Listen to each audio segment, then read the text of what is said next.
어른들은 물론 어린이들까지 하루 24시간 몸에 지니고 있는 스마트폰이 화장실 변기보다 지저분하다는 연구 결과가 나왔습니다. 식중독을 일으키는 세균 등 다양한 박테리아가 발견돼 충격을 더하고 있는데요. 네, 전문가와 함께 생활 속 전자기기의 위생 상태와 효과적인 관리법에 대해 알아보겠습니다. 영남대 생명공학부 조경현 교수 전화로 연결됐습니다. 교수님 안녕하십니까? 네, 안녕하세요. 네, 항상 손에 쥐고 있는 이 현대인들의 필수품인 스마트폰이 화장실의 변기보다 거의 10배가량 지저분하다는 연구 결과를 보고 저도 깜짝 놀랐는데요. 이 스마트폰의 위생 상태가 얼마나 심각한 상황입니까? 네, 실제로 그 가정집에 있는 그 화장실 변기에는 기준 면적당 한 50에서 300마리 정도의 그 세균이 살고 있는 걸로 조사가 되는데요. 네. 이번에 그 미국 그 애리조나 대학에서 나온 보고에 따르면 거의 10배 이상의 많은 그 세균이 검출됐다는 보고입니다. 그리고 또 그 2013년도에 그 다른 그 연구에서는 그 이 스마트폰에 있는 박테리아 세균의 수가 약 2만 5천 마리에 달한다는 보고가 있습니다. 예. 그래서 뭐 적게는 80배에서 많게는 500배 정도까지 아주 많은 그 아주 심각한 양이 되는 거죠. 예. 그 이러한 그 스마트폰에는 특히 대장균의 종류, 세균의 종류가 또 문제가 되는데 식중독을 일으키는 그 대장균뿐만이 아니라 연쇄상 구균, 뭐 황색 네. 포도상 구균 이런 것들도 있어서 다양한 피부 질환이나 혹은 그 폐혈증, 뭐 폐렴까지도 일으킬 수 있는 그런 우려가 되고 있습니다. 네, 변기보다 10배 이상 세균도 많고 또 세균의 종류도 다양한데요. 그렇다면 스마트폰 외에 우리가 자주 사용하는 태블릿 PC나 키보드 등 이런 다른 전자기기의 위생 상태는 어떻습니까?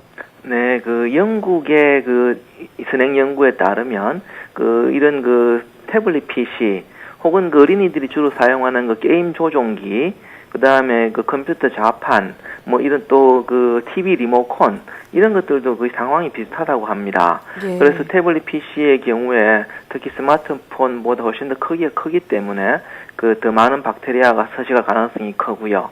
또 게임 조정기 같은 거는 변기보다 한 5배 이상의 그 세균이 더 많이 발견이 됐고요. 주로 대장균이 주로 발견이 됐습니다.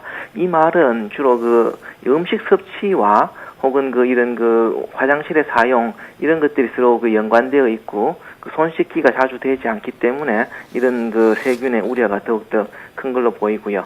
또한 네. 컴퓨터 마우스에는 한 1,600마리 정도의 세균이 서식하는 걸로 그 집계가 됐습니다. 그래서 상당히 많은 이런 생활 주변의 기기들이 그 세균에 노출이 되어 있는 거죠. 아, 그렇군요. 지금 말씀하시는 내내 충격을 받았습니다. 네. 대장균군, 이 식중독균까지 검출됐다고 하니까 상당히 좀 충격적인데요. 아무래도 마우스나 스마트폰, 손을 자주 사용하기 때문에 병균이 좀 옮겨진 것 같습니다. 그런데 교수님, 이 전자기기가 이렇게까지 지저분해지는 원인 어디 있다고 보십니까? 그거는 아마 이 가장 큰 이유가 우리나라의 이 생활 공간이 상당히 좁은 공간에서 또한 그 많은 사람이 생활하고 또 서로 호흡이나 혹은 그 손 같은 이런 그 터치 이런 것들이 서로 공유되는 부분이 많기 때문인 걸로 생각이 됩니다. 예. 그리고 또 이런 전자기기나 이런 것들은 리모컨이나 이 스마트폰들은 한번 구입하면 거의 세척하는 일이 없죠. 그렇죠. 그러면서도 이제 거의 계속해서 여러 사람이 만질 수 있고 또 다른 두 번째 이유는 저는 자꾸 증가되고 있는 이런 미세먼지 이런 그 환경 오염의 문제가 또 심각하다고 보고요. 그래서 이 세균의 오염이 될 수 있는 그 루트는 많아지는데 그것을 없애는 그 방법은 별로 하고 있지 않는 거죠. 그리고 또 하나는 그 사람들이 그 철저한 손 씻기나 혹은 손 씻는 요령이 조금 부족한 것 같아요. 그래서 손 씻는 거는 사람들이 이제 잘 하려고 하는데 예. 대부분 손바닥이나 손등 정도만 그냥 간단하게 씻고 아니면 그냥 중성 비누를 쓰지 않는 경우가 많은 것도 문제인 것 같습니다. 예. 그래서 이 자주 손톱 밑이나 혹은 손가락 끝까지 아주 정성껏 좀 이렇게 피부 이 손 세척을 해줘야 되는데 그렇게 하지 못하고 아무래도 바쁘다는 그런 이유로 대충 그냥 건성으로 손 씻는 경우가 많은 것 같고요. 예. 그 마지막으로 그 중요한 문제는 그 사람들이 자기의 피부를 너무 중성화 시킨다는 거죠. 예. 그래서 원래 우리 피부는 산성을 유지하고 있습니다.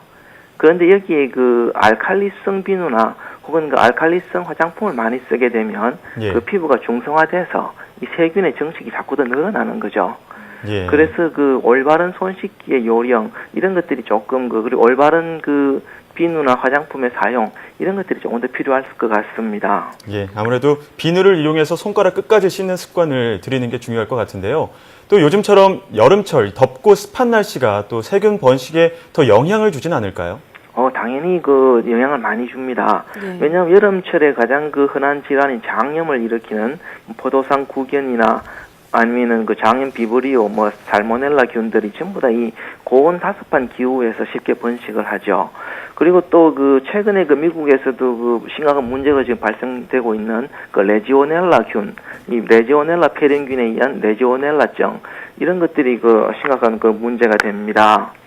네, 그렇군요. 네, 그런데 교수님 저 질문이 있습니다만 네. 그 손이 중성화되는 게 좀 좋지 않다고 하셨는데 네. 로션도 너무 많이 바르면 안 좋은 건가요? 네, 그렇습니다. 그래서 사람들은 흔히 자기의 피부를 위해서 너무 자주 로션, 알칼리성 로션을 발라주는데 예. 오히려 그게 세균의 증식을 도와줄 수 있습니다. 아, 뭐든지 좀 과한 거는 좋지가 않겠네요. 네, 그럼 이 세균들로 인해서 실제로 건강이 좀 안 좋아지거나 문제가 생겼던 사례들도 있을 것 같은데요. 전자기기에 있는 세균 때문에 정말 아픈 경험이 있을까 싶기도 한데요. 몇 가지 짚어주시죠. 아직까지 그 인과관계가 분명하지는 않지만 그 여름철에 주로 일어날 수 있는 이런 그 식중독들, 특히 최근에 그 광주라든지 혹은 대도시에서 식당에서 음식을 먹고 난 뒤에 이런 살모넬라나 포도상 구균에 의한 식중독 증상을 보이는 일이 그 들어 있고요. 예. 또한 그 비브리오 폐혈증이나 혹은 뭐 이런 그 로타바이러스 등에 의한 식중독 등이 주로 이런 그 불결한 그 생활 습관, 그래서 손을 자주 씻지 않는다든지 특히 분변에서 검출되는 세균이 그 사람의 입으로 들어가서 그 식중독을 일으키는 문제들이 전부 다 이러한 그 사례가 될 수 있겠고요. 예. 또한 이 공기를 통한 감염의 사례로는 그 미국에서 일어나고 있는 그 레지오넬라증이 있겠습니다.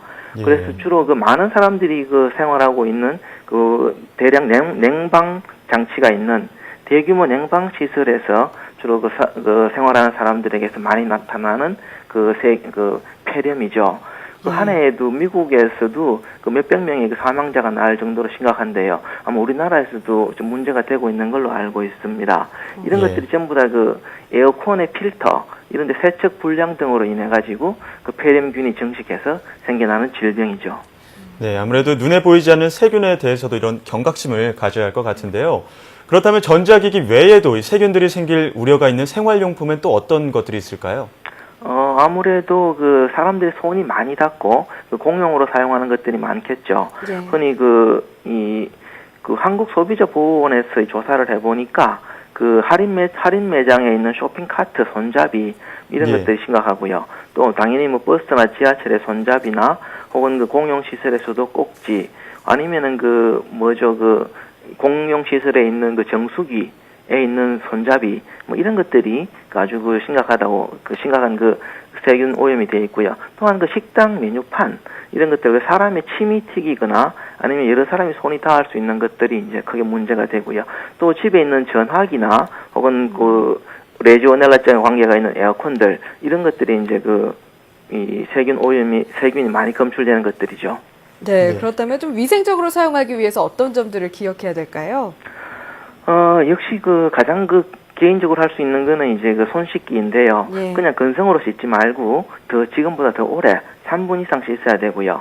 또 손가락 끝과 손톱 밑을 특히 더 세심하게 오랫동안 씻는 게 좋습니다. 그리고 가급적이면 중성 비누를 사용해서 예. 피부를 산성 상태로 피부는 약 pH 5.5 정도의 약산성을 띠는 게 가장 좋습니다. 그러면 이제 세균 억제력을 가지는데 여기에 너무 많이 알칼리성 화장품을 쓴다든지 알칼리성 비누를 써서 피부를 중성화시키면 세균 억제력이 없어지고 세균 증식이 늘어나는 거죠. 예. 그리고 또 이제 약국에 가면 쉽게 살 수 있는 아주 저렴한 살균제가 있습니다. 예. 바로 과산화수소수인데요. 이 과산화수소수를 면봉에 묻혀가지고요. 이 우리 스마트폰이나 혹은 전자기기의 버튼 이런 것들을 그 한 달에 한 번이라도 좀 이렇게 소독해 주는 게 아주 그 필요할 것 같습니다. 네, 스마트폰 뭐 소독하는 경우가 거의 없는데요. 네. 약국에서 과산화수소수로 이 면봉을 통해 좀 소독하는 습관도 필요하겠습니다. 네, 지금까지 영남대 생명공학부 조경현 교수와 함께 이야기 나눴습니다. 오늘 말씀 고맙습니다. 네, 감사합니다.